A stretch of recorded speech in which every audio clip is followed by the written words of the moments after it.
Madame la ministre, je voudrais vous remercier. Si je ne devais dire qu'un mot, c'est merci, puisque par votre présence, vous exprimez un soutien symbolique extrêmement fort au travail que nous faisons. Et je tiens à vous dire que tous, tant que nous sommes extrêmement sensibles à ce geste qui a beaucoup d'importance, puisque vous avez dans cette salle de nombreuses personnes qui n'ont ménagé ni leur temps, ni leur énergie, sans d'ailleurs se perdre dans des débats sur la question de savoir s'ils étaient bénévoles ou salariés, militants ou exécutants de délégations de services publics, mais qui ont pris en charge avec, je crois, beaucoup de cœur et d'énergie la question des migrants dans la période récente, et dans un partenariat qui, moi, me réjouit énormément entre l'État et Aurore.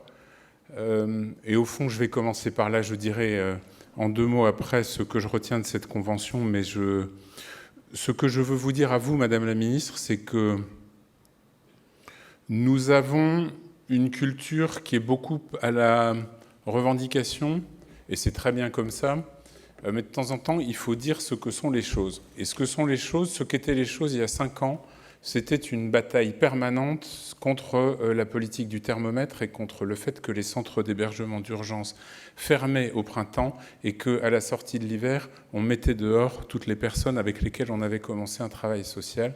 Depuis l'arrivée de ce gouvernement, depuis Cécile Duflot, avec laquelle nous avons commencé un vrai travail en profondeur, et avec ses successeurs et avec vous, Madame, nous avons, je crois, mené une politique dont on peut dire 2-3 choses objectives. D'abord, jamais, je le dis ici pour tout le monde, jamais l'État n'a mis autant d'argent dans l'hébergement d'urgence. Je vais le dire une deuxième fois, jamais l'État n'a mis autant de moyens dans l'hébergement d'urgence.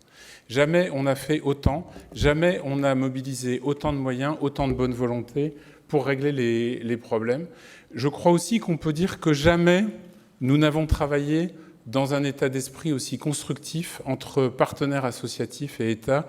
La fluidité qu'il y a entre les équipes d'Aurore, les équipes du SAMU social, les équipes de la préfecture, de la DRIL et le gouvernement est pour moi un exemple. Je le dis régulièrement, y compris à des journalistes qui aimeraient beaucoup mieux que je leur explique que ça ne marche pas du tout et qui du coup ne l'écrivent pas. Mais moi je suis très frappé de la continuité, de la qualité et de l'état d'esprit de partenariat qui préside à nos relations. Alors évidemment, le besoin est tel et l'urgence est tellement criante que nous avons des insatisfactions, mais moi je veux me réjouir ici, et vous me donnez l'occasion par votre présence de le dire, de la communauté de vues que nous avons de ce sujet, de l'ambition des politiques publiques en matière de logement d'urgence et de la confiance qui nous réunit pour traiter les sujets, qui se traduit par le fait que la nuit, le jour, le samedi, le dimanche, Éric, François et toute l'équipe du pôle urgence sont en contact permanent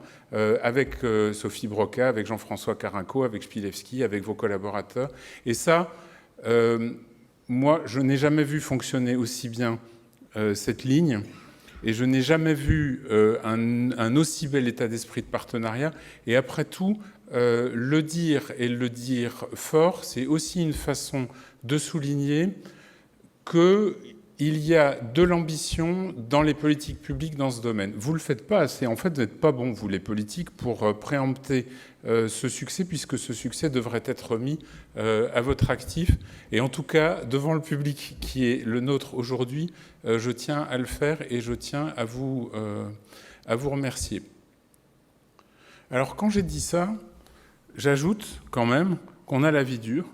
Qu'on a la vie dure parce que les besoins évoluent plus vite que les efforts consentis par les politiques publiques et que nous continuons en permanence à courir derrière le déferlement des sans-papiers, des sans-domicile fixe et des migrants. Mais je ne vais pas décrire ici un sujet auquel chacun est désormais familier ici. Parce que si nous avions collectivement la solution et si les finances publiques étaient sans limite, ça se saurait. Mais au fond, ce que je voudrais dire ici aux représentants du gouvernement que vous êtes, c'est que Nous vivons dans un cadre qui est un cadre contraint. Nous l'assumons. Nous vivons dans un cadre qui est celui de la crise des finances publiques. Mais nous revendiquons la qualité du travail que nous faisons et nous revendiquons, dans la logique de délégation de services publics et dans la logique de partenariat qui est la nôtre, des choses simples. On aimerait ne pas mettre en danger l'association Aurore et ses comptes en nous engageant comme nous le faisons. Et je dois dire que notre revendication constante, c'est qu'on nous accorde l'autonomie, la confiance et la visibilité pluriannuelle. Donc nous sommes demandeurs de contrats pluriannuels, nous sommes demandeurs d'autonomie, nous sommes demandeurs de responsabilité, nous sommes demandeurs de la possibilité de faire de la fongibilité entre nos budgets, c'est-à-dire que ce que nous savons gagner par nos économies et ce que nous savons gagner par notre bonne gestion nous profite plutôt que de retomber dans la trappe des finances publiques. Nous sommes demandeurs aussi de débats loyaux. Nous avons parfois le sentiment que notre tutelle, prise dans son ensemble, nous traite de manière déloyale. Je ne me lasserai pas de le dire. Le budget d'Aurore, qui est autour de 100 millions d'euros, a été affecté de notre assujettissement à la taxe sur les transports. C'est une perte de 700 000 euros qui n'a pas été compensée. Et le dire, c'est simplement comprendre que nous avons été privés de cette ressource. Nous avons pour partie su, par les efforts de gestion des uns et des autres, la compenser. Mais la réalité des comptes d'Aurore, c'est qu'année après année, notre trésorerie se dégrade. Et si notre trésorerie se dégrade, c'est que nos fonds propres se dégradent. Et c'est que notre engagement au service de ces politiques finit par appauvrir l'association. Alors, c'est pas grave, parce que c'est pas le CAC 40. Aurore, c'est une association dont l'objectif n'est pas de gagner de l'argent. En revanche, notre stabilité et notre solidité financière est le gage de notre capacité à innover, de notre capacité à investir et de notre capacité à être vos partenaires. Donc là-dessus, je tire la sonnette d'alarme. Nous sommes dans les limites de l'acceptable si on regarde l'évolution de la courbe de trésorerie, qui est le juge de paix de ce que sont nos comptes et de ce qu'est notre solidité économique à la fin de l'année. Et si je dis ça, encore une fois, notre objectif n'est pas de nous enrichir, notre objectif c'est d'investir, et c'est d'investir à vos côtés. Je voudrais dire la petite impatience dans laquelle nous sommes, puisque nous avons affiché il y a déjà quelques années notre ambition d'acquérir des hôtels de façon à en avoir la maîtrise et de façon à ce que notre capacité à les gérer bien nous permette d'utiliser les profits que nous ferions pour investir dans de nouveaux hébergements. Là-dessus, je pense que nous sommes collectivement insuffisamment volontaires et j'en appelle à votre aide parce que je pense que vous pouvez nous aider à convaincre certains grands acteurs et certains grands propriétaires fonciers de nous vendre leurs hôtels. Nous avons fait le travail auprès de la Caisse des dépôts pour avoir les financements. Il faut maintenant trouver les hôtels, donc j'en appelle à la vigueur des encouragements que vous pourrez donner aux propriétaires susceptibles de nous vendre les hôtels. Nous pensons que nous le ferons au moins aussi bien que des filiales de la Caisse des dépôts, peut-être mieux, puisque nous avons affiché ce matin, dans les valeurs qui nous réunissent, l'agilité et la réactivité. Alors, ceci étant dit, je vais m'efforcer en 2 mots, avant de vous donner la parole, Madame la Ministre, de conclure cette réunion. Je vais faire ça de façon assez schématique. D'abord, nous avons affiché ce matin, et peut-être que la technique va me permettre de le remontrer, ce qu'étaient à la fois nos objectifs, nos valeurs, nos principes d'action et nos convictions partagées. Ce document, s'il est affiché, tant mieux. S'il n'est pas affiché, sera mis sur le site d'Aurore, sera partagé. Et je pense que c'est important que nous le partagions. Si nous avons fait tout ce boulot avec Eric, avec le comité de direction, avec le bureau, avec l'ensemble des instances de gouvernance de l'association, c'est parce qu'on a compris que notre croissance au cours de la période récente avait conduit un certain nombre de personnes à se poser la question du sens de ce que nous faisons et de la façon dont nous travaillons. Et donc, je crois qu'il était nécessaire de refaire cet exercice d'affirmation de notre notre terrain commun, de nos valeurs communes et de nos principes partagés. Je crois que c'est fait, je crois que c'est consensuel, puisque je n'ai pas entendu de bronca dans la salle, et je crois qu'il y a eu un vrai boulot démocratique d'adoption de ce travail, ou en tout cas participatif. Et donc je vous encourage à vous approprier ce document et puis à le partager avec vos collaborateurs, puisque tout le monde n'était par définition pas là aujourd'hui, puisque pendant l'AG, la vie continue. Alors, tout ça, au fond, on ne l'a pas fait simplement pour le plaisir de se demander qui nous sommes et où nous allons, où nous sommes, mais plutôt pour nous interroger sur ce que nous pouvons faire demain. Et je crois que dans les 2-3 mots de conclusion que je dois vous donner, il y a l'idée que nous sommes déterminés, ça me fait assez plaisir de le dire devant vous, Madame la Ministre, à continuer notre croissance. Quand nous avons commencé à travailler ensemble avec Eric, l'association Aurore avait un budget de 10 millions de francs et on n'avait pas de dette, on avait 17 millions de francs de trésorerie, puisque l'association épargnait. Alors on a tout dépensé pour humaniser nos foyers et pour faire ce qu'on avait à faire. Aujourd'hui, nous ne sommes pas à 10 millions de francs, nous sommes à 110 millions d'euros de budget et nous avons une dette de plusieurs dizaines de millions d'euros compte tenu des engagements que nous avons en matière immobilière, et c'est très bien comme ça. Nous allons continuer à nous développer et c'est précisément pour ça qu'il était nécessaire de nous redire quels étaient nos principes et quelles étaient nos valeurs communes. Je ne les réénumère pas. Ce que je voudrais simplement rappeler de manière plus synthétique que ce qu'a dit Vivien tout à l'heure, dont je le remercie, c'est les 7 points sur lesquels on a dit qu'on était d'accord pour agir de manière volontariste. Alors ces 7 points, Eric, le premier, c'est la décentralisation. Si on veut être grand sans être gros, il faut être décentralisé et il faut que le pouvoir soit dans les mains des patrons opérationnels et que le moins de questions possibles remontent. Donc il faut qu'Angélique puisse acheter son PQ toute seule sans appeler la direction générale. Je salue Florence qui a envoyé le directeur général acheter du PQ pour ouvrir un centre de migrants au Pré-Saint-Gervais, qui était un bon rappel, et la ministre était là pour en témoigner. Mais je pense que tant qu'on a ce genre de fonctionnement, c'est le signe qu'on n'est pas bon dans notre organisation. Donc, principe number 1, décentralisation, revendiquez-le, vous qui êtes sur le terrain, et je le dis pour mes camarades de jeu du siège, au siège de générer et de produire les normes et les outils qui sont au service de l'action opérationnelle et pour que les choses se passent de façon fluide sur le terrain. Deuxième principe, le contrôle de gestion, c'est le corollaire, c'est-à-dire que s'il y a décentralisation, il faut que les budgets soient tenus et qu'ils soient suivis. Et donc, on a bien avancé dans la mise au point d'outils de suivi, de contrôle de gestion. On va continuer à le faire. Troisième sujet, 1, décentralisation, 2, contrôle de gestion. 3, on a besoin d'afficher une politique de ressources humaines qui soit à la fois plus ambitieuse en matière de formation, en matière de recrutement, en matière de suivi. Et là-dessus, nous en avons abondamment parlé, je n'y reviens pas.